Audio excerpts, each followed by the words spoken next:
అందరికీ నమస్కారం అండి. గుడికి వెళ్ళిన ప్రతి ఒక్కరూ ప్రదక్షిణాలు చేయకుండా రారు. అయితే ప్రదక్షిణ అనేది ఎందుకు చేయాలి? ఏ దేవుడికి ఎన్ని ప్రదక్షిణాలు చేయాలి? ఎన్ని ప్రదక్షిణాలు చేస్తే ఎలాంటి ఫలితాలు దక్కుతాయో ఈ వీడియోలో మనం తెలుసుకుందాము. ముందుగా మా వీడియోకి ఒక లైక్ కొట్టి జై శ్రీకృష్ణ అని కామెంట్ చేయండి. మానసిక ప్రశాంతత కోసము, దైవానుగ్రహం కోసము ప్రతి ఒక్కరూ గుడికెళ్తారు. దైవదర్శనం చేసుకోవటానికి ముందుగా కొంతమంది మొక్కులు మొక్కుకున్న వాళ్ళు ప్రదక్షిణాలు చేస్తారు. గుడికొళ్ళిన గుడికి వెళ్ళిన ప్రతి ఒక్కరూ తప్పకుండా ప్రదక్షిణాలు చేయకుండా ఉండరు. కోరిన కోరికలు తీర్చమని వేడుకుంటూ గుడి చుట్టూ ప్రదక్షిణాలు చేస్తారు.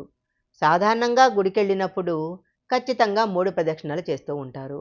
ఏదైనా ఒక కోరిక నెరవేరాలని లేదా కోరిన కోరిక తీరినప్పుడు భక్తులు 108 ప్రదక్షిణాలు చేస్తారు. గుడిలో ఎన్ని ప్రదక్షిణాలు చేయాలి అనే దాని మీద ఒక్కొక్కరు ఒక్కొక్క విధంగా చెప్తారు. కొంతమంది 3, 5, 11 సార్లు ప్రదక్షిణాలు చేయాలని చెప్తుంటారు. ఎన్ని ప్రదక్షిణాలు చేసినా అవి మాత్రం బేసి సంఖ్యలోనే చేయాలి. ఏ దేవుడి గుడికి వెళ్ళినప్పుడు ఆ దేవుడికి సంబంధించిన స్తోత్రం పఠిస్తూ ప్రదక్షిణాలు చేయటం చాలా మంచిది. దేవాలయానికి వెళ్ళినప్పుడు ప్రదక్షిణాలు చేయటం వలన పాపాలు తొలగిపోతాయని నమ్ముతుంటారు. గుడి చుట్టూ తిరగటం అంటే దైవం చుట్టూ తిరిగినంతగా నమ్ముతారు. ప్రదక్షిణాలు 2 రకాలు. ఒకటి ఆత్మ ప్రదక్షిణ, మరొకటి దేవాలయంలోనూ గర్భగుడి విగ్రహం చుట్టూ ప్రదక్షిణాలు చేయటము. శాస్త్రాల ప్రకారము గుడికి 4 వైపులా వివిధ దేవతా శక్తులు ఉంటాయని, వారి అనుగ్రహం కోసం ఇలా ప్రదక్షిణ చేయటం మంచిదని చెప్తారు. ఆలయానికి వెళ్ళినప్పుడు తప్పకుండా 3 ప్రదక్షిణాలు చేయాలి.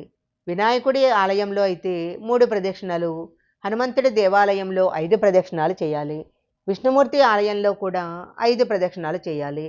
విష్ణువు అవతారాలు ఉన్న ఆలయంలో 4 ప్రదక్షిణాలు చేయటం మంచిదని చెప్తారు. ఇలా చేయటం వలన కోరిన కోరికలన్నీ తీరుతాయట. సూర్యభగవానుడికి 2 ప్రదక్షిణాలు చేయాలి. రావి చెట్టుకి 108 ప్రదక్షిణాలు చేస్తే ఆర్థిక సమస్యలు తొలగిపోతాయి. అనేక గ్రహదోషాల నుంచి విముక్తి కలుగుతుంది. నవగ్రహాల చుట్టూ కనీసము 3 సార్లైనా ప్రదక్షిణాలు చేయాలి. జాతకంలో ఏవైనా దోషాలుంటే మాత్రం 9 గ్రహాలకు 9 ప్రదక్షిణాలు చేయాలి. గ్రామదేవతలకు 9 ప్రదక్షిణాలు చేయాలి. శనిదేవుడికి 7 ప్రదక్షిణాలు చేయాలి. ఇలా చేయటం వల్ల శనిదోషం తగ్గిపోతుంది. ప్రదక్షిణ చేయటం అంటే ఆషామాషీగా వాటిని పూర్తి చేయటం కాదు. మనసులో దైవనామస్మరణ చేసుకుంటూ దేవుడికి సంబంధించిన మంత్రాలు లేదా శ్లోకాలు పఠిస్తూ ప్రదక్షిణ చేయాలి. 2 చేతులు జోడించి ప్రదక్షిణాలు చేయటం మంచి అలవాటు. పక్కవారితో మాట్లాడుకుంటూ ఫోన్ చూసుకుంటూ ప్రదక్షిణాలు చేసినా ఎలాంటి ప్రయోజనం ఉండదు.